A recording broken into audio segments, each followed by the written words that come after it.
የሆነ ነገሩ የተቀየረ አይመስልሽም? አይመስለኝም።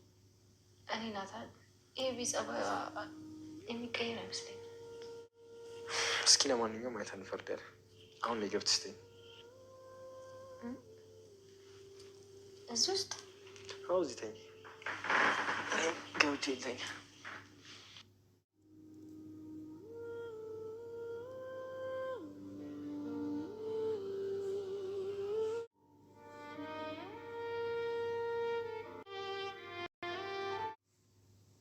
ደስ ብሎሻል።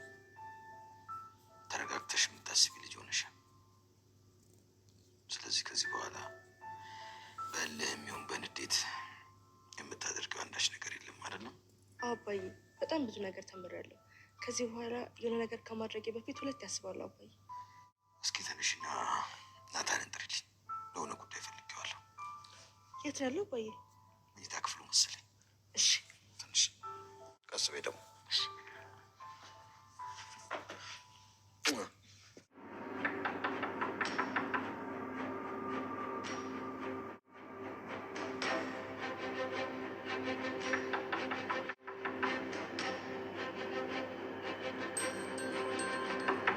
አቢጌል ደረጀ በመጨረሻም እንግዲህ ነፃ ወጥታለች። ውድ ቤተሰቦቻችን እንግዲህ በቀደም ከአንዴም ሁለት ሶስቴ እኔ በሁሉም ቪዲዮዎች ላይ ተደጋጋሚ ይሄን ነገር ተናግሬያለሁኝ። አቢጌል ደረጀን አቶ ደረጀ ይሄን ነገር ያደረገው ልጅቷን ለማስተማር ከገባችበት ከዚህ ከልጓ ከትቢቷ ከዚህ ከወኔዋ ከዚህኛው ነገር ትንሽ እሷ ወደ ራሷ እንድትመለስ እንጂ እሷን ለመጉዳት ወይም ደግሞ ልጁ ሞቶ አይደለም ብያችሁ ነበር። የዛን ሰዓት እንግዲህ በተለይ ናታና አቶ ደረጀ ይዘውት ሄደው ሆስፒታል እንትን ባሉ ሰዓት ላይ ልጁ ነቅቷል። መኪና ውስጥ አይታችሁ ከሆነ ልጁ ደህና ነው ማለት ነው። ግን ያደረጉት ምንድነው ልጁን እንግዲህ ወደ ማገገሚያ ያስገብተው እንደተባለው እንዳያችሁት እንግዲህ በጣም በሚገርም ሁኔታ እሱም እንደተናገረው አቶ ደረጀ ይሄን ያክል መስዋዕትነት ከፍሎ አንደኛ ለልጁ ሁለተኛ አንደኛ ለሷ ለአቢጌል ትልቅ ነገር አይሰራው፣ ሁለተኛ ደግሞ ለዚህ ለልጁ ለታመም ለሞተ ለተባለው ልጅ ለራሱ በጣም ትልቅ ውለታ እንደዋለለት ወደ ራሱ እንዲመለስ በጣም ትልቅ እርዳታ እንደረዳው ነው እንግዲህ እንዳያችሁ ሲናገር እንደነበረው። ምንድነው እሱም እንግዲህ ልጁ ራሱን ስቶ በወደቀበት ሰዓት ላይ የዛን ሰዓት የመጣው ሰክሮ ነበረ፣ ጫት ቅሙ ምናምን ስለነበረ በጣም ባደገኛ ሱስ እናንተን ድንዝዞ ነበር ልጁ በሰዓቱ። ያንን ታይም እንግዲህ በጣም ባልታሰበና ባልተገመተ ሁኔታ እንግዲህ አቢጌልን የሚገርመው ነገር አንቺ መተሽኝ ባልወድቅ ኖሮ እንግዲህ ሰክሬ ስለነበረ እኔ ራሱ ጎዳሽ ነበረ ወይ ልገልሽ እችላለሁ ወይ ባልሞት እንኳን ራሱ የሆነ ጉዳት እንደሚደርስብሽ ግድ ነበረ ያላት ነበር እንዳያችሁትኝ። ግን ምንም ነገር ሳይሆን በሰላም እንትን ብሎ ወጥቷል ማለት ነው ልጁም። ስለዚህ ልጁም የቆየበት እንግዲህ እንደተናገረው ማገገሚያንም እንደነበረ እንግዲህ አቶ ደረጀ በጣም ትልቅ ውለታ እንዲዋሉለት የአቢጌልንም እሷንም ደግሞ ብዙ ነገር እንደተማረችበት በተወሰነ መልኩ ተስፋ እናደርጋለን። እንግዲህ ፖሊሱም ሆነ ወይዘሮ ማርታ መላ ቤተሰቡ ያው ከዳጣና ከአቢጌል ውጪ ሁሉም እንግዲህ ሁሉን ነገር ሚስጥሩን ያውቁ ነበር ማለት ነው። እንግዲህ ናታንም ያውቃል፣ ማርታም ታውቃለች፣ ምክንያቱም ስለነገሯት። ከዛ ባለፈ ውሃ ናት እንደምታውቃት እንጂ ሌሎቻቸው ያውቃሉ ማለት ነው። እንግዲህ ዳጣና አቢጌል ነበሩ በሰዓቱ የማያውቁት። ከቤት ያለው እንግዲህ ዳጣ ብቻ ነበር ይሄን ነገር ማታውቅ የነበረው፣ ሌሎቻቸው ሁሉም ያውቃሉ ጥንቅቅ አድርገው። ዳጣም እንግዲህ በመጨረሻ ሲሰማ በጣም ነው የተደናገጠችው ማለት ደስ ብሏታል። ግን ደግሞ እንዴት ይሄ ነገር እንደሆነ በጣም ነበረ ግራ ያጋባት። ናታንን እንዴት ሳትነግረኝ እንዴት ታደርጋለህ ስትለው ነበር። ናታን ደግሞ ቀድሜ ነገርሽ ቢሆን ኖሮ ይሄን ደስታ ዛሬ አታገኙም ነበር። ስለዚህ ቀድሜ ያለመናገሬ ይሄው ዛሬ እንደዚህ ደስ እንዲልሽ ሆኗል። ስለዚህ የአቢጌል ደስታሽ እንደሆነ ስለማቅ ቀድሜ መናገሩ ያን ያክል አስፈላጊ ነው ብዬ ስላላመንኩ ከዛ ሲቀጥል ደግሞ አቶ ደረጀ ያው እንዳትናገረው ስላለኝ ግዴታ ደግሞ እሱን ቃል ማክበር ስላለብኝ ይሄን ነገር ያደረኩት በማለት ነው እንግዲህ የነገራት። እንግዲህ ሁላችሁም በጣም ደስ ብሏችኋል። አቢጌልም እንግዲህ ይሄ ነገር መሆኑን ልጁን ስታይ እንግዲህ በጣም ነው የደነገጠችው። በጣም ማለት ራሷን ስታ ነበረ። ከዛ እንግዲህ ውሃ ተደፍቶባት ምናምን ነው ወደ ራሷ የተመለሰችው። በጣም ከባድ ነበር፣ ምክንያቱም ተስፋ ቆርጣ ነበረ ኦሬዲ በቃ እንዴት አሰረች ይሄ ነገር መቼም መውጫ እንደሌላት አድርጋ በጣም ብዙ ነገሮችን አስባ ነበር። እንግዲህ የኔ ነገር እዛ ጋር አበቃለት ብላ ተስፋ ቆርጣ ነበረ። እንግዲህ ሁሉንም ይቅርታ ስትላቸው ነበር ላያችሁት። ናታንና ዳጣን ራሱ እንግዲህ በሉ በቃ ይመቻችሁ ናታን አንተ እንደምትወዳት አውቃለሁኝ። እሷን እንግዲህ እሷን አላቅም።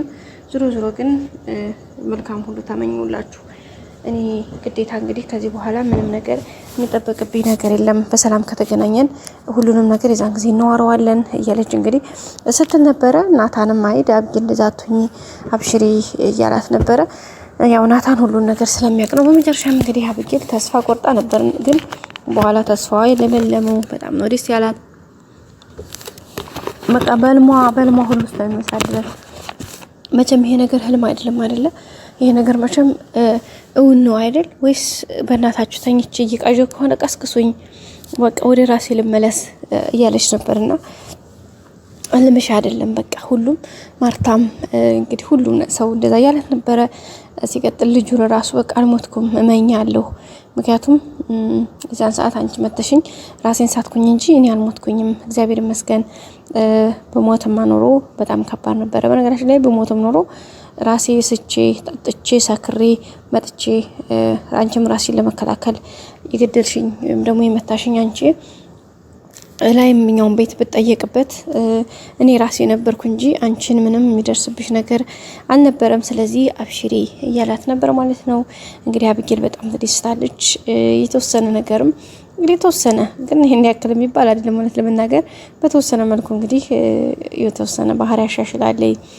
ግን መልሳ ወዲዛው እንደምትመለስ ደግሞ ምንም እንትን የለውም። በጣም ደስ ብሏታል። እንግዲህ እንደምታወቀው ውሃን አንድ ቀን እንኳን አቅፋ እንደዚህ ስማት አታውቅም። ዝም ብላ ማማናጨቅ ምናምን እንጂ እንደዚህ ያክል ትሪት አድርጋ አታውቅምና ዛሬ ግን አቅፋ ስትስማት ነበረ። ምክንያቱም ውሃ በእርግጥ በፊቱም ተወዳታለች። የአብጌል ደረጀ ነው ዲሄት ነው ትላት እንኳን ስጠራትና ግን አጠገቧ ስትቀመጥ ትመታታለች፣ ትፈጥፋታለች፣ ትሰድባታለች ምናምን የነበረና ግን አሁን ውሃ ምን ያክል አብጌል ስትለያት እንግዲህ በጣም ቋቁጣው ነበረ፣ ስታለቅስ ነበረ፣ በጣም ብዙ ነገር ስታደርግ ነበርና እንግዲህ እንደመጣች ራሱ በቃ በጣም ነው ደስ ያላት። አሁን በኋላ ልታሰርም እኮ ውሃዬ በቃ አብረነን እንደውም ከኔ ጋር ነው የምታድሩ እንኳን አይደለም ታሳድራት ለሰከንድ እኮ አጠገቧ ሶፋ ላይ ስትቀመጥ ውሻና ድመት ነበር የሚመስሉት። ግን ዛሬ በስማም በጣም ደስ የሚል ልዩ ትሬት ልዩ ፍቅር ነበራቸው። በቃ ምን ብዬ ልንገራችሁ ጋይስ፣ በጣም ነው ደስ የሚል የነበረው። አብጌል በጣም ነው እንደ ህፃንነቷ የፈነጠዘችው። ምክንያቱም ይሄ ነገር በጣም ኃይለኛ ነገር ስለሆነ ግን እዚህ ጋር አባቷን ራሱ ለምን እንደዚህ ታደርጋለህ? ቆይ አንተ ምን አስበህ ነው ምናምን ብላ የሆነ ነገር ትሳፈጣለህ ብዬ ነበረ። ግን ምንም አላለችም። አባዬ በቃ ውሸት ነው፣ በቃ አልታሰርም፣ ነፃ ነኝ ማለት ነው። በቃ ካሁን በኋላ በቃ አባዬ ምንም አልተቀየምኩም፣ ምንም ልቀየም አልችልም ነው ያለችው። እንግዲህ በሱም ደግሞ እኔ ራሱ በጣም ደስ ብሎኛል፣ ደረጀ ጋር ሌላ ሰፋጣ ሳታመጣ። ስለዚህ አሁን ላይ የተወሰነ ሰካነት ላለ ብዬ ተስፋ አድርጋለሁኝ። በመጨረሻ እንግዲህ ደረጀ እህቴሽ ናታንን ጥሪ ብሏት ነበረ። ናታን ልጠራ ስትሄድ ዳጣና ናታን አንድ ላይ ነበር የተኝታ ያገኘቻቸው። ይሄ ደግሞ ሌላ ተኩሳት ነው የሚያመጣው። ያው ይሄን ስታይ ደግሞ መናዱ አይቀርም።